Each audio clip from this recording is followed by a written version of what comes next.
1년, 2년 동안은 무지하게 좋다는 얘기예요.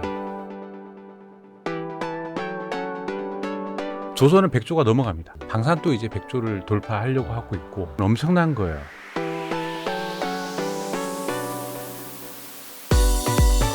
고정 댓글을 타고 오세요.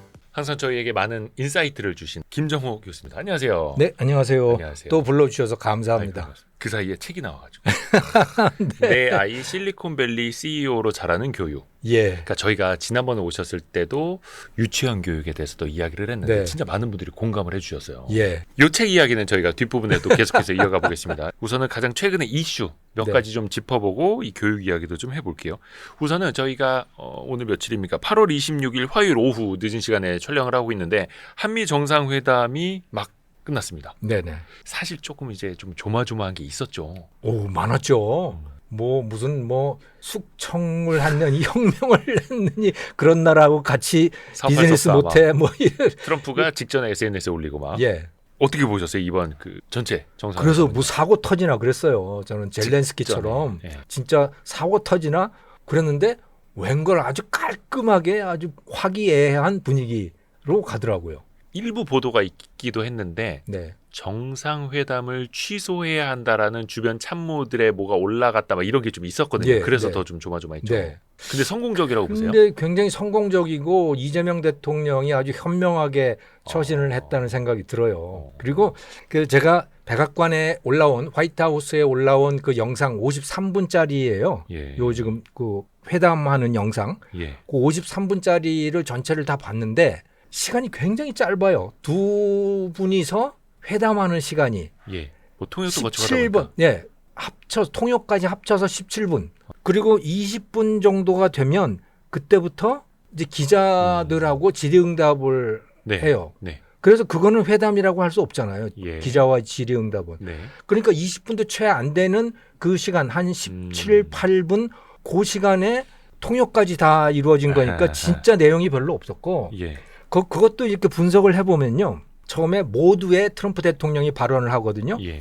그 발언의 내용이 뭐냐면 미국은 옛날에 2차 대전 때는 세계에서 최강의 조선 강국이었다. 하루에 배 한 척씩 만들었는데 지금은 1년 가도 제대로 못 만든다. 뭐 이런 이야기 하면서 한국하고 조선 협력하기로 했다. 네. 그 얘기하고 나서 또 한참 동안을 미국 무기 자랑을 합니다. 예. 예. 미국 그 이란 폭격한 그 B2 B2 버머라고 폭격기. 하는 B2 폭격기라고 하는 거 예. 그거 하면서 그게 36시간 동안 갔는데 아무런 사고도 없이 잘 딱 갔다 왔다. 목표 달성만 하고 왔다. 그리고 한국이 미국 무기 첨단 무기 많이 살 거다. 땡큐. 그게 한 5분 돼요. 네.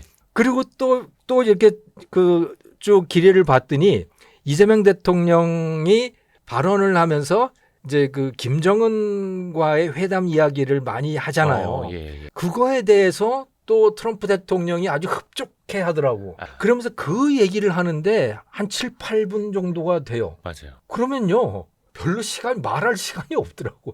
회담한 내용이 없어요, 기본적으로.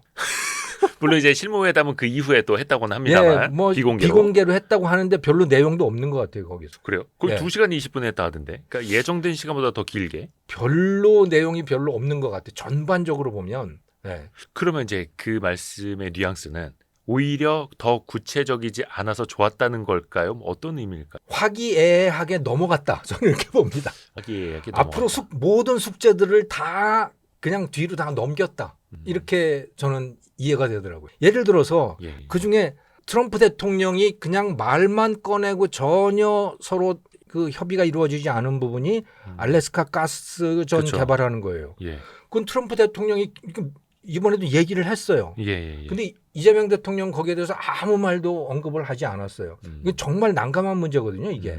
뭐냐면 한국이 미국 LNG를 1,000억 달러를 도입을 하겠다고 약속을 했잖아요. 했죠. 그거는 할 거예요, 분명히. 네. 그런데 그거는 이미 만들어져 있는 거를 가져오겠다는 것이지 채굴된 걸 가져오겠다는 거지. 네. 가서 LNG 거기서 개발해서 그걸 가져오겠다는 소리가 아니거든요. 그렇죠. 그런데 트럼프 대통령은 네. 그렇게 하라는 거예요. 저기 알래스카에 가서 네. 알래스카가 지금 거기도 지금도 가스전이 있습니다. 예. 그래서 거기서 채굴을 해서 팔고 있는데 그게 이제 거의 떨어져 간대요. 그 남쪽에 있는 거, 남쪽에 있는 그러니까 배들이 쉽게 들락날락 할 수 있는데. 아하. 그런데 저 북쪽 끝에 있는 거 진짜 북극. 구석진데. 예. 진짜 북극에 있는 건 지금까지 손도 못 댄 거예요. 거기 뭐 얼음이 다 깔려 있는 데니까. 그런데 이제 요즘엔 좀 기온이 올라가서 조금씩 녹는 기간이 하니까. 많은 거죠. 길어지는 거죠. 예. 그런데 어쨌든 거기에 있는 그 가스전을 개발을 해서 1300km 파이프라인을 깔아서 그래서 알아서 갖고 가라는 거예요. 그러니까 개발부터 수요까지. 예. 예. 이거는 근데 이거를 한국한테도 밀어붙이고 일본한테도 지금 밀어붙이는 거예요. 니네 돈 하라고. 투자해서 알아서 개발해서 네. 사가라라고 하는 거예요. 그런데 이거는 이미 그 엑슨모빌 같은 미국 기업들이 하려고 하다가 이것도 이제 압력을 받은 거죠. 하려고 하다가 2016년에 포기하고 그냥 철수해 버렸어요. 채산성이 좀 안 보여서. 뭐 채산성이 많이 안 남는 거죠. 진짜로. 어. 그러니까 돈은 많이 들어가는데 뭐 거기서 나오는 가스 가격이라고 하는 건 국제 가격으로 팔리는 거니까 그게 도대체 채산성이 안 맞는 거예요. 근데 오히려 그래서 그냥 뭐 웃어 넘기거나 다른 이야기 하거나 네. 이게 조금 더 현명했던 걸까요? 그런데 집요하게 아마도 요구를 할 겁니다. 앞으로도. 예, 이번에는 시간이 짧아서 그렇지만 앞으로 실무회담하고 할 때 계속 그 문제를 갖고 나오지 않겠어요? 하려고 하겠죠. 예. 그런데 여기에 대해서 사실은 일본도 난감해하고 우리도 당연히 난감하고 그런 거예요. 그렇다고 해서 면전에서 안 된다고 하면 또 잘못하면 난리 날 수가 있으니까 그냥 아무 말도 안 하고 넘어간 거죠. 예. LNG 얘기하면은 오늘 점심 뭐 먹나요? 막 메뉴 얘기하고 막 이렇게 말 돌리고 이게 약간 그게 기술? 이게 한두 가지가 아니에요. 여기에. 그래서 어떻게 보면은 그 상호관세율 15%도 그렇고 대미 투자 금액도 그렇고 사실 지난 7월 말에 장관급 회담에서 결정한 거랑 달라진 게 없어요. 달라진 게 없죠. 아무것도 그 쟁점이 해결된 게 없어요. 그러니까 그 대표적인 쟁점 또 하나는 농산물 시장 개방이잖아요. 네네. 미국은 계속 한국 농산물 다 열었다는 거 아닙니까?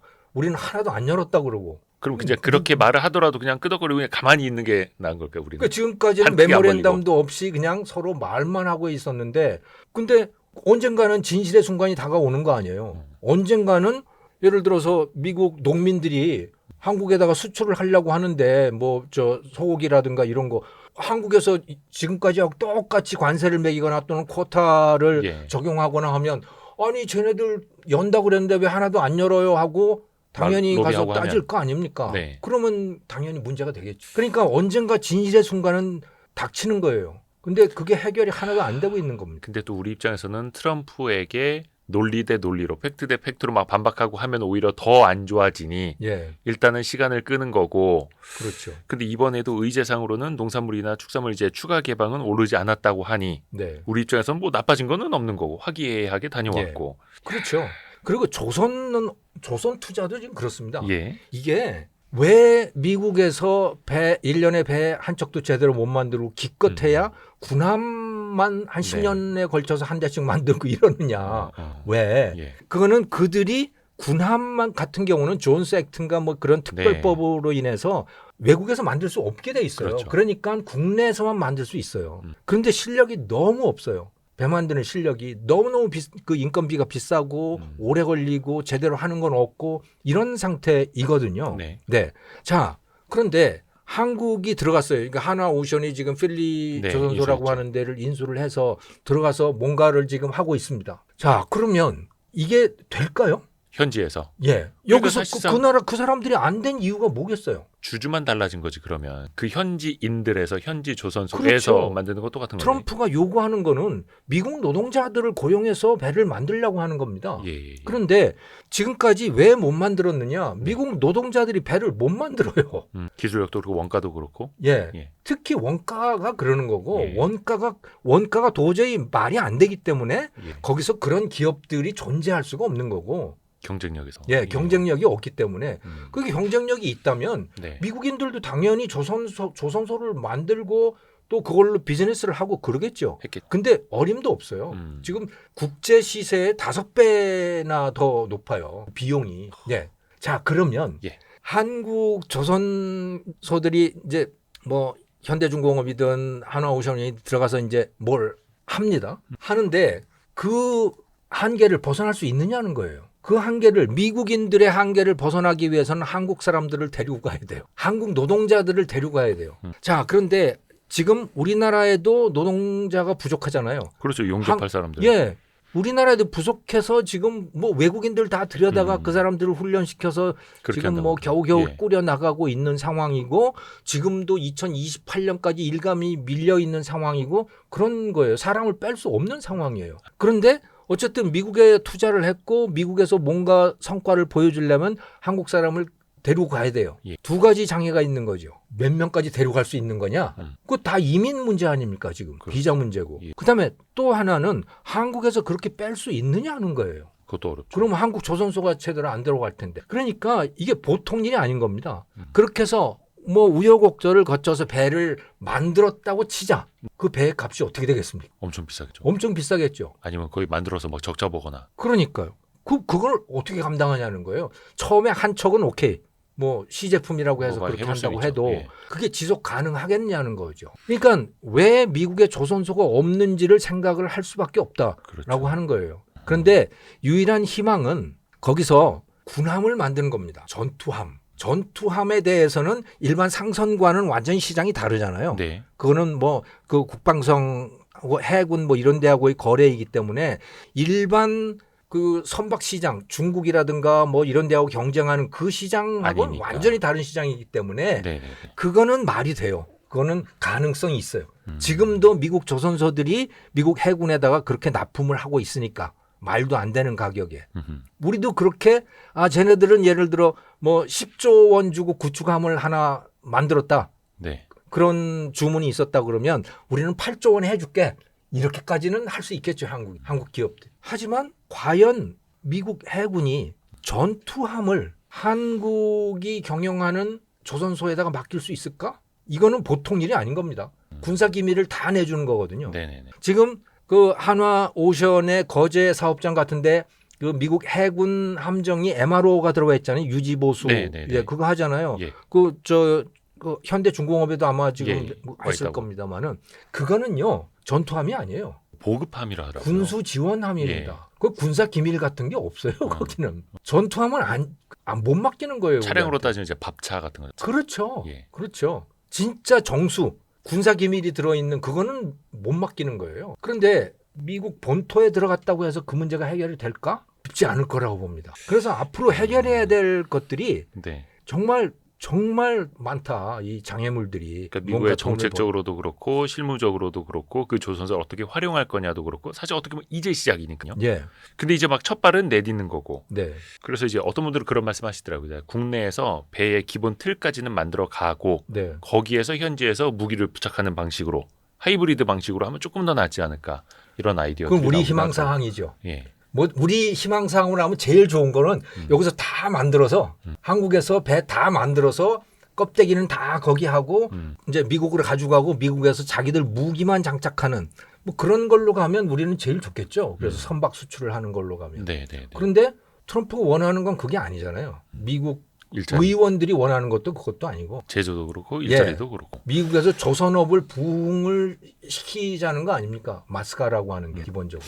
그래서 그게 참 현실적으로 얼마나 어떻게 할 수 있을지는 조금 더 지켜봐야 하는데 일단 조선업에 대해서는 또 한 번 트럼프 대통령이 러브콜을 확실하게 보냈고 예. 이거는 뭐 사실 미국 입장에서는 대안도 없는 거니까. 예. 지금 참고로 예. 그 삼성전자가 텍사스에다가 그 세운 예. 그 반도체 공장 있잖아요. 네네네. 실질적으로 다 됐잖아요. 그러니까 더 완공은 예. 네. 언제든지 시작할 수 있는 상태인데 일감만 그냥 저 있으면. 상태로 그냥 두고 있는 거 아닙니까?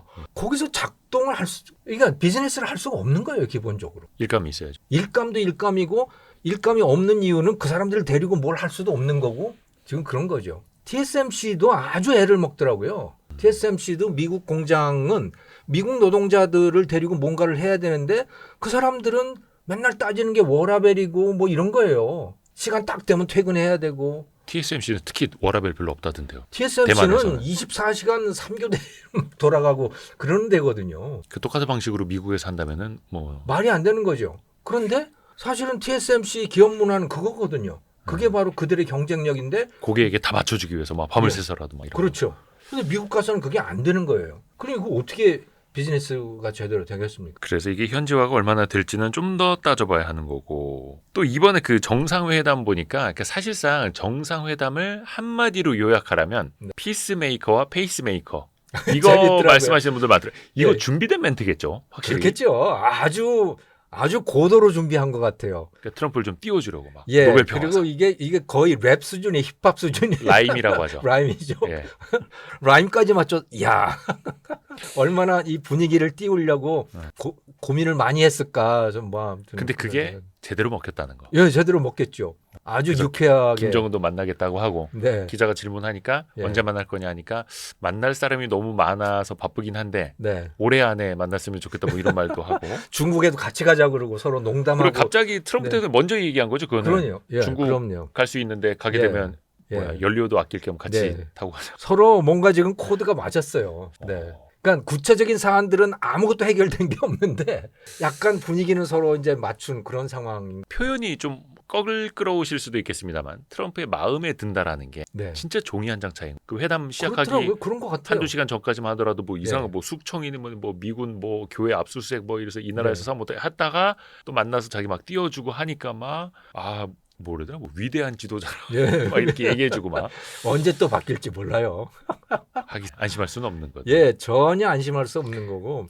아니 저 인도 모디 수상하고도 얼마나 잘 지냈어요. 그러다가 하루 아침에 그냥 관세 50% 매기고 뭐. 그러니까 전혀 알 수 없어요. 예, 근데 트럼프 대통령 스스로도 그 자기가 자랑하는 거 아닙니까? 그 거래 기술, 네네. 예측 불가능성. 그러니까 우리도 이번에 특히 이게 통상 분야는 아닙니다만 방위비 가지고도 이제 걱정을 많이 했거든요. 예, 방위비에 대한 이야기 분명 하지 않을까? 마침 또 그 질문이 나왔어요. 막 주한미군 어떻게 활용할 네. 거냐, 뭐 전략적으로 뭐 대만과의 문제 있을 때 어떻게 또 이제 빼도록 하느냐. 네. 이게 우리한테 되게 민감한데. 근데 갑자기 주한미군 주둔지 땅을 갖고 싶다. 그래서 이건 전혀 우리가 예상 못했던 건데. 그러게요.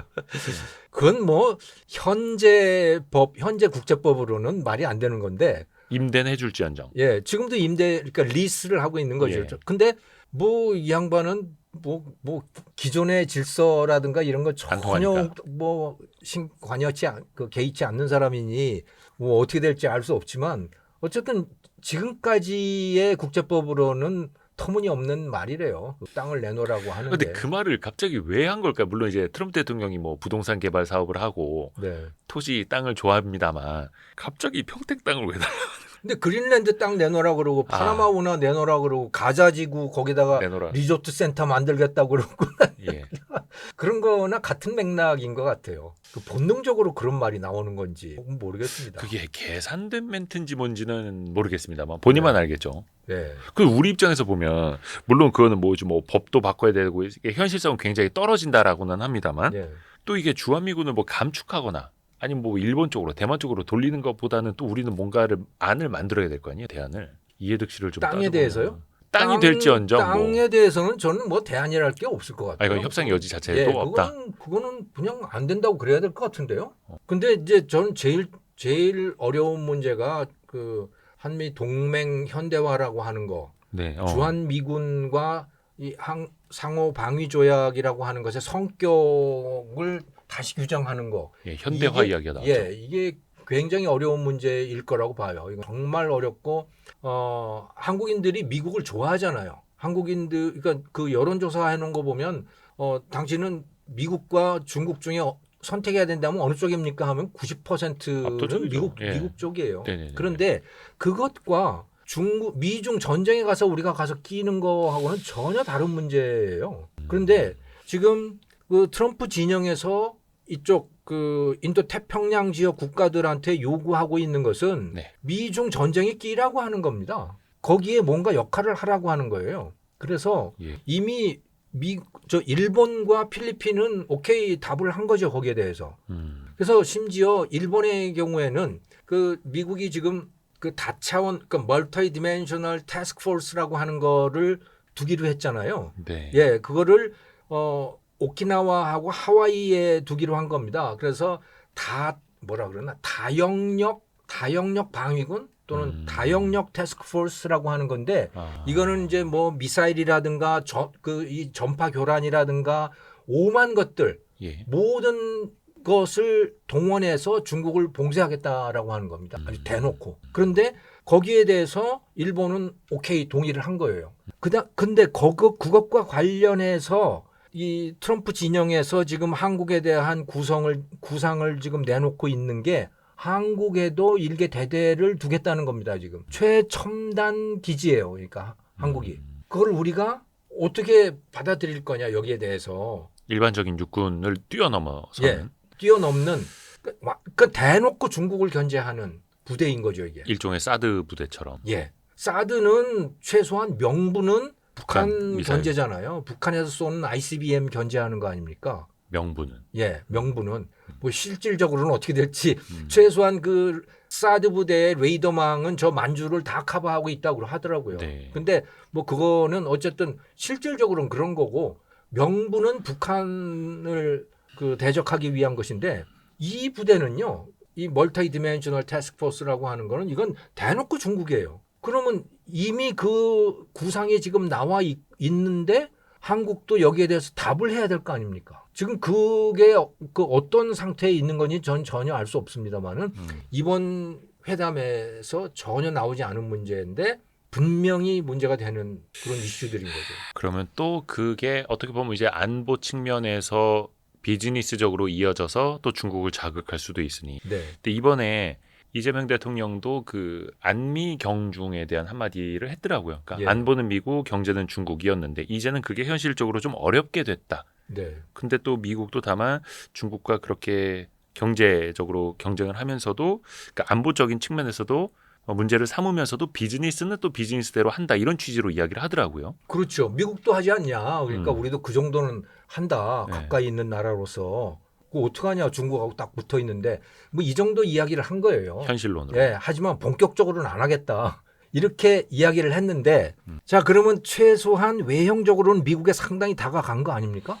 네네네. 그럼 중국의 입장은 어떻겠냐는 거예요. 중국은 이미 경고를 했습니다. 네. 이미 글로벌 타임스 그 중국 공산당 예, 기관지가 있잖아요. 예. 영문 기관지. 거기에서 이미 경고를 했어요.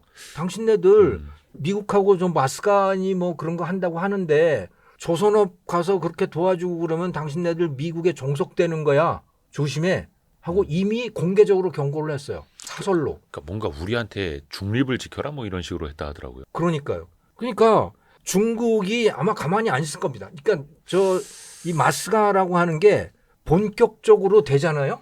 본격적으로 그 본궤도에 올라가서 뭔가 제대로 되어서 정말 그 미국의 조선 산업이 그레이트 어게인이 되면 중국이 가만히 안 있어요. 그러기 전에. 그거는 조선뿐만이 아니고 저는 원전도 마찬가지일 거라고 생각해요. 미국이 앞으로 원자력 발전소 한 100개 만든다라고 하는 거 아닙니까? 네. 그것이 되어야만 인공지능이 제대로 발전을 할 수가 있는 거예요. 네. AI가. 자, 그런데 현재로서는 미국은 그런 능력이 없습니다. 웨스팅하우스가 그럴 수 있는 그 캐파를 갖고 있지 않아요. 네. 그들은 그저 지금 이미 만들어져 있는 원전을 관리하고 그 지적재산권 관리하고 뭐 분쟁 해결하고 하는 그 능력만 지금 갖고 있는 겁니다. 그러니까 새로 원전을 구축할 수 있는 능력이 전혀 없어요. 그럼 그걸 누가 하냐? 그 능력이 최고인 나라가 중국과 러시아잖아요. 네네네. 그런데 중국, 러시아는 어차피 같이 못 가니까 그 다음에 남는 게 한국, 프랑스 이런 데인데 프랑스도 이미 현장에서의 능력이 상당히 떨어져 있는 상태이기 때문에 이제 한국이 최적 파트너로 올라서게 된 겁니다, 지금. 네. 그러니까 한국이 도와주지 않으면, 미국을 도와주지 않으면 미국은 AI의 발전도 사실은 굉장히 어려운 상태가 되는 거예요.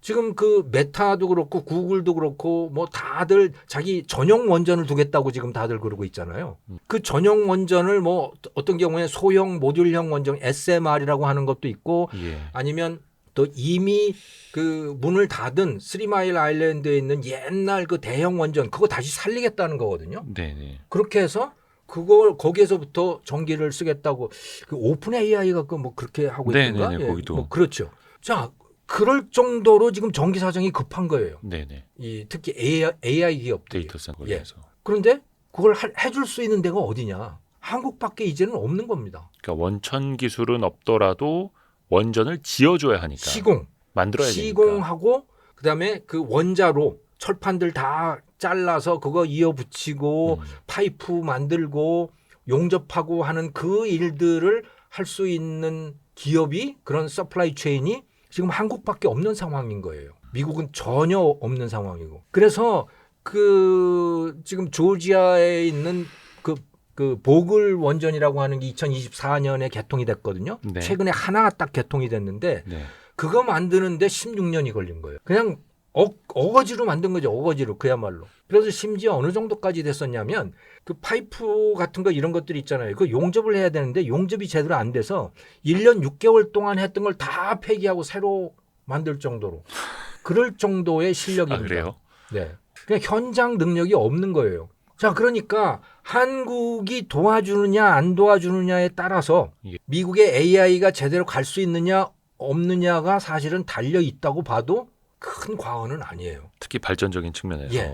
그러면 에너지 중국의 측면에서. 입장에서는 지금 AI 가지고 서로 치열하게 경쟁을 하고 있는데 한국이 참 영 껄끄러운 거죠. 미국에 가서 붙으면. 조선도 그렇고 이게 다 중국하고 경쟁 때문에 지금 문제가 생기고 있는 것들이거든요. 근데 이게 경제적인 거, 안보적인 거 다 두루두루 그렇게 되면은 또 중국은 신경 쓸 수밖에 없고 또 우리가 이제 기대를 하고 있는 게 이게 몇 년째인지 모르겠습니다만 한한령 얼마나 또 이제 해제가 공식적으로 됐느냐. 네. 그래서 에이펙 정상회담 때 시진핑 주석이 한국에 오고 네. 좋은 그림이 연출이 되고 네. 우리도 뭔가 좀 경제적으로 비즈니스적으로 그동안에 막혀있던 것들이 빨리빨리 좀 풀리고 이거 기대를 하고 있는데 네. 그러면은 뭔가 조선과 원전 측면에서 한미 간의 동맹이 더 굳건해질수록 네. 중국은 또 불편해지고 중국은 굉장히 불편해지는 거죠. 그럼 이쪽에서 기대했던 것도 약간 좀 더 다시 멀어질 수도 있을까요? 그러면 그러니까 그걸 모르겠어요. 그건 현 정권이 어떤 선택을 하느냐에 따라서 다른 건데 아직 중국하고 구체적으로 뭐 아무것도 해본 적이 없잖아요 지금. 그래서 그 전승절에 대통령을 초청을 했는데 네. 그래서 그냥 국회의장만 간다고 하더라고요. 예. 그러니까 지금 이재명 정권은 미국하고는 더 가깝게 가겠다고 하고 일본하고도 더 가깝게 가겠다고 하고 중국하고도 친하겠다라고 하는 거 아닙니까? 이게 되겠냐는 거예요. 그 중국이 그렇게 가도록 내버려 두겠냐는 거예요. 근데 우리는 뭔가 그동안에도 전략적 모호성 막 이런 거 있지 않습니까? 중국과는 이제 지금까지는 비즈니스 됐죠. 관계로. 예. 지금까지는 됐죠. 그리고 이재명 대통령도 스스로 이야기를 했듯이 지금까지는 가능했다. 근데 지금부터는 안 된다는 거 아닙니까? 약간 본인 또 입으로 그 그랬어요. 현실을 좀 이제 인정을 할 수밖에 없는 거죠. 그렇죠. 그게 현실이니까. 예. 진실의 순간은 다가오게 돼 있거든요. 그러면 정말 마스카를 통해서 미국의 조선업을 위대하게 정말 만들었다?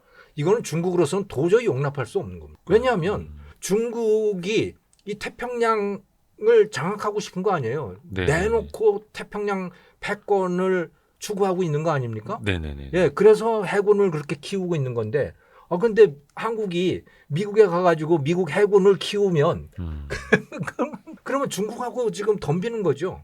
그런 측면에서 이재명 대통령이 이번에 미국 가기 전에 일본부터 들러서 한일 네. 정상회담을 먼저 했고 이건 되게 이례적인 일이잖아요. 이례적이죠. 이례적이고 미국과의 관계를 놓고 그것만 놓고 생각해 보면 아주 현명한 전략이었던 거죠. 근데 이제 일각에서는 그 진보지들마저도 어떤 거 과거사 문제라든지 네. 이런 걸 다시 이제 꺼내들지 않아서 좀 비판을 하잖아요. 네. 너무 이제 또 한미일 동맹과 또 너무 미래지향적으로만 간 거 아니냐 네.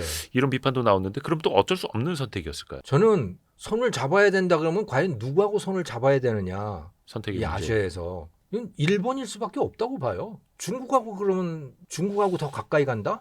중국하고는 이제 협력할 게 없습니다. 그러니까 얻어맞지 않는 거 말고는 근데 비즈니스적으로는 또 어쩔 수 없이 근데 항상 옛날보다 비중이 많이 줄기는 줄었는데 예전에는 한국과 중국이 보완적 관계였어요. 그래서 중국의 발전은 한국의 발전이었습니다. 2001년 특히 2001년 중국이 WTO에 가입을 하고 중국이 세계의 공장으로 변해가면서 중국이 엄청나게 많은 것들을 세계에 수출을 했잖아요. 네. 그걸 하기 위해서 한국으로부터 엄청나게 또 많은 걸 수입을 해갔죠, 중국이. 네. 그래서 양쪽이 완벽한 보완 관계를 이루었던 겁니다. 이 제조업 분야에서.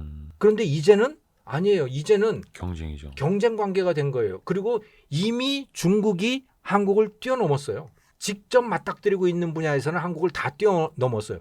그래서 그게 석유화학, 철강, 뭐 기계 뭐 이런 것들 아닙니까? 그런데 지금 그게 중국이 한국을 잘 못 따라오고 있는 분야가 이게 반도체, 이런 분야인 거예요. 그 왜 못 따라오느냐? 이거는 미국 때문에 못 따라오는 겁니다. 미국이 중국을 끊어냈기 때문에 그러니까 예를 들어 반도체 같으면 그 EUV 장비라고 하는 거, 네. 극자외선 장비라고 하는 거를 중국이 구하지 못하도록 네덜란드에 압박을 가가지고 다 그거 끊어버린 거 아닙니까? 네네네. 그리고 TSMC도 중국에 접근하지 못하도록 다 끊었잖아요. 그러니까 중국이 제대로 반도체를 만들 수 없는 상황이 된 거고, 그리고 그냥 놔뒀으면 아마 그 장비들 다 들여다가 한국과 대만에서 그 엄청난 돈 들고 다 인력 스카웃해서 그래서 이미 한국, 대만을 뛰어넘었을 거라고 봐요, 저는. 그런 제재가 없었다면. 예, 한 7, 8년 거쳐서 이미 다 뛰어넘었을 거다. 그래서 반도체도 그렇고 스마트폰도 그렇고 뭐 중국이 그야말로 싹쓸이를 하고 있었을 텐데 그거를 2017년부터 트럼프가 다 끊어버린 거 아닙니까? 그나마 제재를 하니까. 예. 그래서 한국의 시장이 생겨난 거예요. 그래서 우리는 그러니까 생각해 보면 저도 얼마 전에 그 로봇 박람회 취재하느라 중국을 다녀왔는데 네네. 중국 현지에서 현대차 안 보입니다. 그렇죠. 아반떼 한 대 봤습니다. 그것도 예. 조선족 분이 타시는 거. 그러니까요. 그리고 뭐 스마트폰은 이제 다 그냥 중국산으로 다 깔려 있고 예. 생각해 보면 이제 중국에서 철강 안 돼, 화학 안 돼, 스마트폰 안 돼, 자동차 안 돼, 유통업체들도 안 돼, 식품들도 이제 그쪽 기업들 많이 크고 있고 예. 남아 있는 게 진짜 팔게 반도체밖에 없습니다. 없네요. 반도체. 없어요. 예. 자동차도 뭐 작년 같은 경우 수출이 많았지만 미국에 대한 수출이잖아요. 그럼 미국에 대한 수출은 왜 늘어났을까? 그건 중국 차를 미국에서 못 팔기 때문이에요. 미국이 중국을 끊어내기 때문에 중국이 사라진 시장들이 생겨나는 겁니다. 우리한테. 예. 그거는 그 시장에서는 한국이 최강자인 거죠. 그러면은 어쩔 수 없이 점점 더 중국과는 경제를 교류하는 비중, 뭐 이거 물건을 파는 것도 좀 줄일 수밖에 그건 없다는 같이 거예요. 갈 방법이 없다 저는 그렇게 봐요. 다만 이제 히토류 같은 거 이거는 중국 아니면 구할 수가 없기 때문에 그렇죠. 그런 면에서의 협력은 필요하지만 이제 중국하고 같은 시장에서 활동을 하면 한국은 과거에 2000년대 초반부터 2010년까지 한국의 삼성, LG 이런 데들이 일본 기업들 다 뛰어넘었잖아요. 네. 그래서 일본 기업들 망하고 다 망했지 않습니까? 네네네. 우리가 지금 그런 상황이에요. 그래서 중국에 대한 의존도는 더 낮출 수밖에 없다. 그럼 같이 갈 수 없는 상황이다. 낮춰야 이제. 한다. 우리가 그 일본과 조금 더 이제 가까이 지낸다면 우리가 일본한테 받을 수 있는 도움 같은 건 뭐가 있을까요? 또 과거에는 이제 일본과 산업 측면에서 경쟁을 정말 또 많이 했었는데. 사실은 저는 도움을 받을 게 별로 없다고 봐요.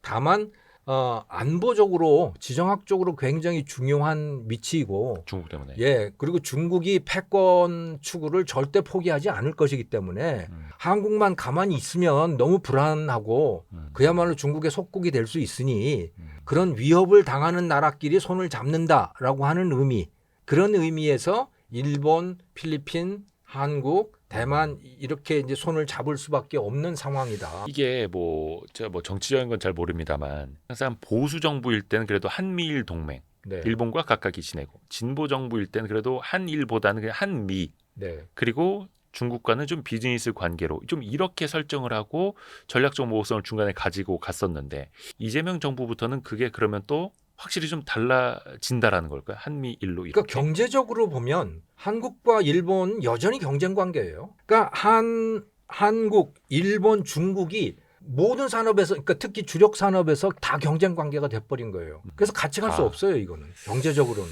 그리고 그 한미 정상회담 이야기를 했으니까 그러면 이제 트럼프의 관세 정책 자체는 네. 상호 관세도 대부분의 나라랑 이제 그 협의를 거의 끝내 가고 있고 물론 다 된 거는 아닙니다만 네. 올해는 15%로 하기로 했고 물론 이제 품목 관세는 아직 발표가 좀 남아 있는 것들이 있습니다만 트럼프의 관세 정책은 이제 어떻게 보면 이제 불확실성이 제거되는 마무리 단계. 이렇게 해서 남아 있는 트럼프의 임기 한 3년 반은 쭉 가는 단계. 이렇게 접어들었다고 봐도 될까요? 아니면 저는 그렇게 여전히 안 봅니다. 불안합니까? 저는 그렇게 안 봅니다. 왜냐하면 또 바꿀까요? 미결 이슈들이 너무 많은 거예요. 한미 동맹의 현대화 여기에서 마음에 안 든다고 생각해 보시죠. 그럼 네. 지금 미국이 인도에 대해서 50% 매긴 이유가 뭐냐? 그 지정학적인 거잖아요. 인도는 미국에 대해서 뭐 그렇게 무역 흑자가 그렇게 큰 나라도 아니고요. 근데 왜 저렇게 매겼느냐? 저거는 인도가 러시아산 원유를 사주기 때문에 그래서 니네가 전쟁 자금 대주고 있는 거 아니야? 그 문제가 제일 크거든요. 브릭스 국가들도 말도 잘 안 듣고. 예. 그래서 브라질도 50%잖아요. 예. 그건 진짜 브라질은요 미국에 대해서 무역 적자예요. 미국에서 수입을 더 많이 해요. 그러니까 브라질이 미국에다가 파는 거는 뭐 커피 뭐 이 정도고 미국에서 수입을 많이 해간다고요. 그러면 오히려 거기는 관세 0% 해줘야 되죠. 근데 50% 매긴 거는 순전히 정치적인 거예요. 그러니까 그 보소나로를 거기 뭐 그 쿠데타 혐의로 해가지고 재판에 넘기고 뭐 그랬다는 게 그게 괘씸하다는 거 아닙니까 지금? 그리고 이 룰라 대통령이 계속해서 트럼프한테 덤비고. 그러니까 이거는 다 정치적인 것이고. 예. 근데 이게 또 시사하는 바는 앞으로도 어떻게 될지 언제든지 모른다. 바뀔 수 있다 이거는. 왜냐하면 미결 과제들이 너무나 많기 때문에 그런 거죠. 계속 이랬다 저랬다가. 예. 우리도 마찬가지. 우리도 미국에 대해서 매긴다고요? 아니. 예를 들어서 이제 우리에 대해서 상호관세 뭐 15% 결정이 나고 했습니다만 대한민국이 또 어느 순간 또 마음에 안 저는 든다. 언제든지 바뀔 수 있다고 봐요. 특히 농산물 시장 문제가 불거져서 그걸 가지고 서로 불화가 생긴다. 그러면 가만히 안 둘걸요? 그건 왜냐하면 수많은 유권자들이 있는 거거든요. 그 사람들도. 근데 그게 정상회담을 통해서 그냥 농산물 시장, 축산물 시장은 이렇게 하지 말자 도장꽝, 사인꽝 하고 온 게 아니라 그냥 그거는 그때 얘기 안 했잖아. 서로 이럴 수 말만 있다라는 한 거고요. 뭐쓴것 메모랜덤도 아닙니다. 이거는. 그러니까 이번에 합의문이 따로 안 됐더라고요. 합의문도 안 됐고 그냥 그 자필 서명에서 위대한 대통령입니다. 그 써줬다는 거. 박명록. 박명. 박명록. 근데 일본과는 합의문이 있었다고 하는데 그래요? 그건 왜 모르겠어요. 우리나라 합의문이 없었지? 근데 또 나중에 왜 7월 말에 이제 앞으로 어떻게 될지는 모르겠는데 15% 상호관세율을 매기기로 했는데 뭐 자동차 같은 경우에도 근데 25%로 현재도 관세가 물려지고 있다 하더라고요. 대통령이 사인을 안 해가지고. 이거 뭐 어떻게 빨리 뭐 촉장을 보낼 수 있는 것도 그게 아니고 어떻게 일단 돌아가는지 잘 알 수도 없어요. 정상회담을 하긴 했으니까 뭐 미국도 뭐 고쳐서 쓰기는 하겠습니다만. 그리고 그 트럼프 대통령은 지금까지 쭉 행적을 보면 네. 본인이 한 말을 그렇게 중시하지 않아요. 어차피 바꿀 수 있으니 예, 언제든지 바꿀 수 있다고 생각을 하고 상황에 그거를 따라서. 본인의 무기라고 생각하고 좀 미국 경제 좀 이야기를 해볼까요? 네. 그 최근에 잭슨홀 미팅에서 파월 네. 의장이 고용 둔화 쪽을 좀 이제 언급을 하면서 네. 9월도 그렇고 좀 기준금리 인하 가능성이 더 이제 많이들 무게가 가더라고요. 근데 물가 상승률은 아직도 2%대 후반이 나오고 있고 네. 연준이 바라보는 2%라고 하는 타깃 물가보다는 여전히 높고 그쪽도 고민이 참 깊을 수밖에 없을 텐데 예. 교수님은 조금 더 그 초점을 어디에 두세요? 고용 둔화, 여전히 높은 물가? 지금 그래서 그러니까 파월이 굉장히 고민이 많은 거죠. 그러니까 뭐 둘 중 하나라도 그러니까 그 연준이 대부분의 이제 중앙은행들이 다 그런 원칙을 갖고 있습니다만은 네. 추구하는 목표가 하나는 물가 안정, 또 다른 하나는 완전 고용이지 않습니까? 예. 물가 안정은 2% 내외, 물가 상승률 2% 내외이고 또 완전 고용이라고 하는 거는 실업률 4% 고수준, 네. 예, 그걸 타겟으로 하고 있는 건데 이게 둘 다 불안한 거예요 지금. 네. 그러니까 이거를 그러니까 이 고용 문제를 해결하려면 금리를 낮춰야 되고 물가를 해결하려면 금리를 높여야 되고 하는 그러니까 서로 지금 상충되는 그런 상황인 거죠. 그런데 트럼프 대통령은 자꾸 낮추라고 압력을 가하고 있는 거고 그래서 이러지도 못하고 저러지도 못하는 상황인데 지금까지는 파월 의장이 계속 버텨온 거죠. 계속 버텨왔는데 더 이상은 못 버티는 거 아닐까 하는 뭐 그런 추측들을 많이 합니다. 못 버틴다. 예. 왜냐하면 예. 이게 사실은 1980년, 79년 그 무렵부터 생겨난 전통이에요. 원래 이 중앙은행의 독립성이라고 하는 것은 그리고 오래되진 않은 거예요. 예, 얼마 안 됐어요. 소위 신자유주의라고 하는 게 등장을 하면서 중앙은행이 독립성을 갖게 된 겁니다. 네. 그 이전에는 그럼 뭐였느냐? 그냥 하나의 정부 부서인 거고요. 그냥 정책 결정인 거예요. 네. 특별히 뭐 중앙은행 총재가 뭐 자기가 대통령처럼 통화 정책을 자기 마음대로 한다? 그런 거는 없는 거죠. 그런데 이게 언제부터 이루어진 거냐? 이제 밀턴 프리드만이라고 네. 있잖아요. 노벨상 받으신 분. 2회 네. 노벨상 제2회 수상자인 이 사람이 이제 소위 화폐 수량설이라고 하는 걸 얘기를 하면서 자, 1970년대까지의 모든 나라들의 통화정책, 재정정책을 봐라. 자기들 마음대로 돈 찍어서 막 저렇게 하고 그러니까 물가가 이렇게 오른 거 아니냐 10%씩 이렇게. 그러니까 이거는 안 되는 거야. 그러면 어떻게 해야 될까? 돈을 마음대로 찍으면 안 돼. 그래서 밀턴 프리드만이 제안하는 거는 GDP 상승률, 그 당시엔 GNP였는데 GNP 상승률만큼만 통화량을 늘려야 돼. 이렇게 한 거예요. 그러다가 그건 좀 이상한데 그거 말고 다른 조금 더 좀 현실적인 목표치, 사람들이 봐서 이해할 수 있는 목표치로 하자. 네. 그렇게 해서 그럼 물가로 하자. 그리고 고용으로 하자. 그러니까 실업률이 높아지면 돈을 좀 풀고 실업률이 낮아지면 돈 조이고 그리고 물가 올라가면 돈 조이고 이렇게 하자라고 이제 80년대 초반부터 제일 먼저 한 데가 그게 뉴질랜드였고 호주로 가고 그게 미국으로 가고 이러면서 쭉 퍼져나가기 시작한 겁니다. 네. 그래서 이제는 모든 나라가 거의 그렇게 하고 이제 있고. 그거를 당연한 상식으로 받아들이고 있는 거죠. 근데 그게 또 의외로 오래되진 않았다. 그 이제 한 반세기. 40년 네. 뭐 그 정도가 된 겁니다. 네. 그게 뭐 원래부터 그랬던 거는 아니다. 음. 네. 우리나라도 근데 참 신기하게도 김재익 수석이라고 있지 않습니까? 전두환 대통령 때. 너무 옛날 분이라. 예. 이제 아마 모르시는 분들이 많을 것 같은데 네. 그 양반이 그걸 비슷한 거를 시작을 한 거예요. 그러니까 그 이전에는 박정희 대통령이었잖아요. 예. 박정희 대통령은 자기 마음대로 돈 찍은 거예요. 그러니까 중화학 투자하고 그러는 건 전부 자기 마음대로 돈 찍어서 한 겁니다. 그때는 뭐 일단은 성장부터 해야 했으니. 예. 그러니까 물가 상승률이 막 20%씩 되고 그러잖아요. 네네네. 말이 안 되는 거죠. 요즘 생각해 보면. 그런데 전두환 대통령이 집권을 하고 김재익이라고 하는 사람한테 경제수석을 맡기면서 당신이 알아서 하세요라고 했더니 제일 먼저 한 게 물가 안정이었어요. 그래서 20%씩 되는 그 인플레 물가 상승률을 한 1년 반 되니까 그게 3%로 떨어지고 2% 떨어지고 뭐 이렇게 간 거. 근데 그건 우리의 80년대였고 또 네. 미국도 80년대에 폴 볼커가 엄청나게 금리 올리면서 물가를 잡았던 거랑 좀 시기적으로 그럼 비슷한 거예요? 그때 그게 볼커가 시작을 했는데 그것을 원칙으로 만든 나라는 뉴질랜드가 원칙으로 만든 겁니다. 예. 그리고 그게 전 세계의 원칙으로 받아들여져 가는 겁니다. 근데 그게 또 우리나라도 그 당시부터 그걸 이제 도입하기를 시작을 했고. 그러니까 그거 참 신기해요. 그 당시에 우리나라에서 그런 생각을 하는 사람이 거의 없었는데 아. 김재익이라고 하는 분이 아무튼 그런 걸 한 거예요. 신기하게도. 네.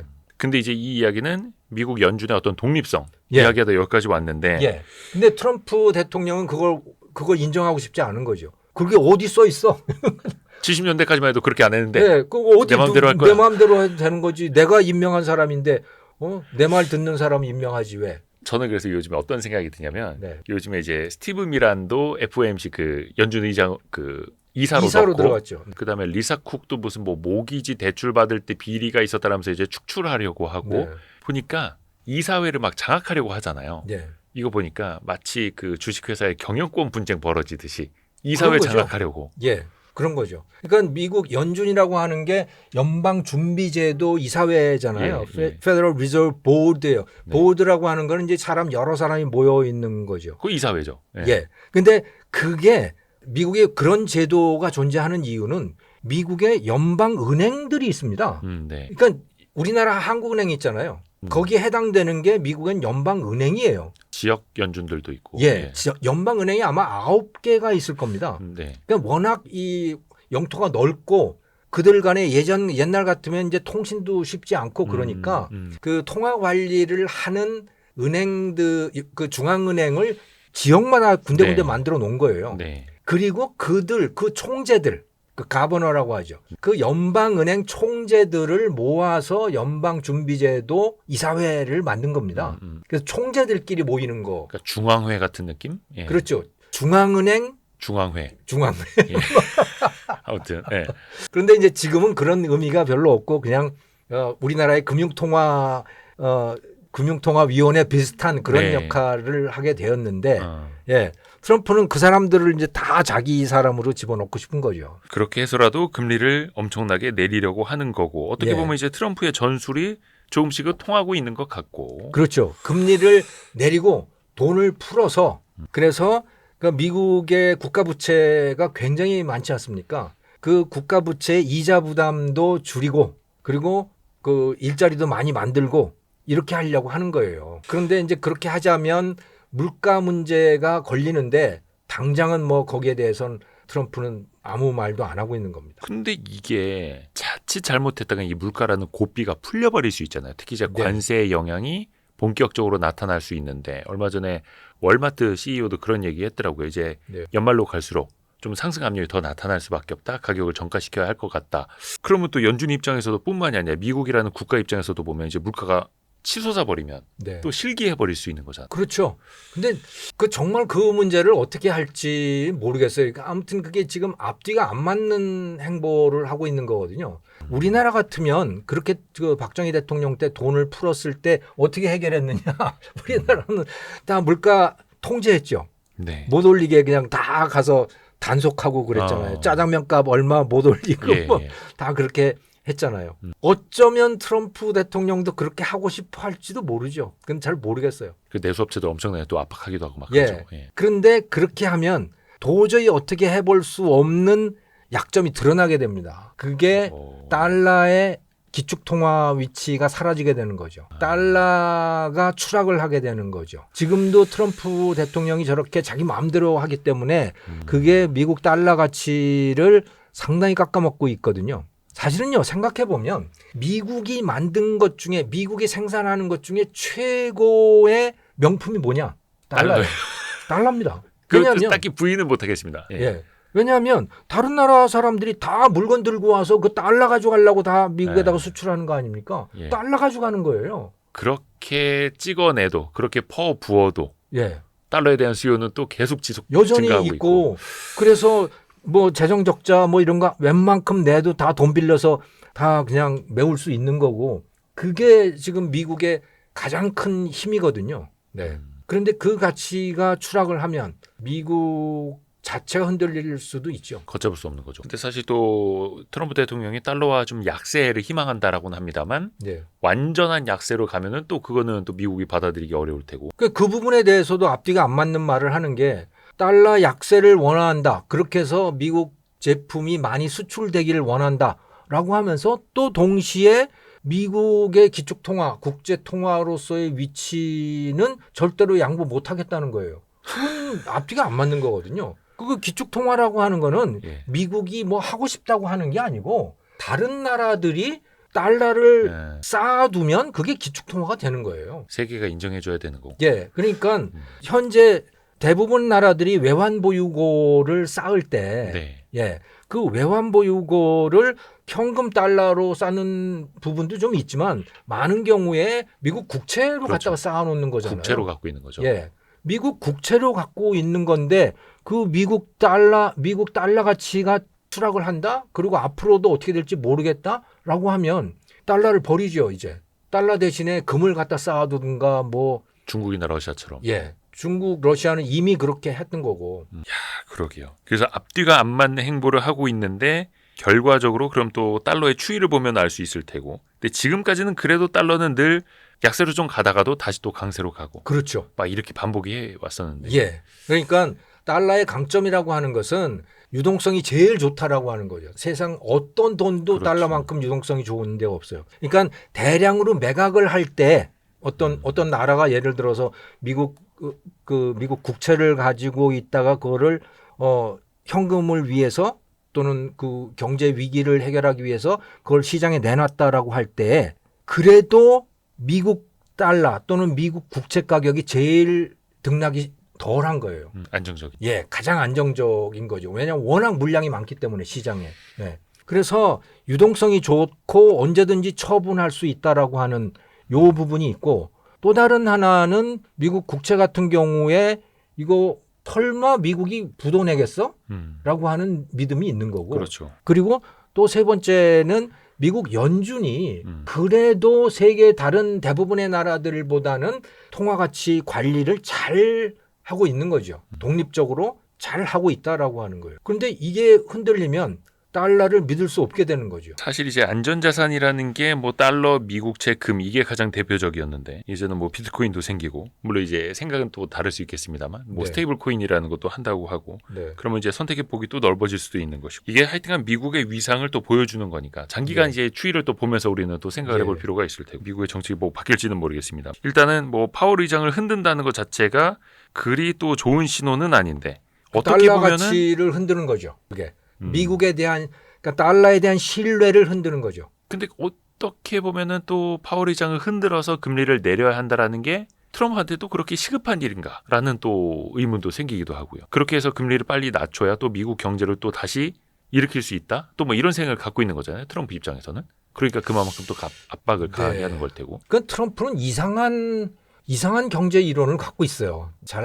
앞뒤가 잘 안 맞는 경제 이론을 갖고 있는데 그런 이론을 갖고 있는 사람이 터키의 그 에르도안 예. 대통령도 앞뒤가 안 맞는 경제 이론을 갖고 있거든요.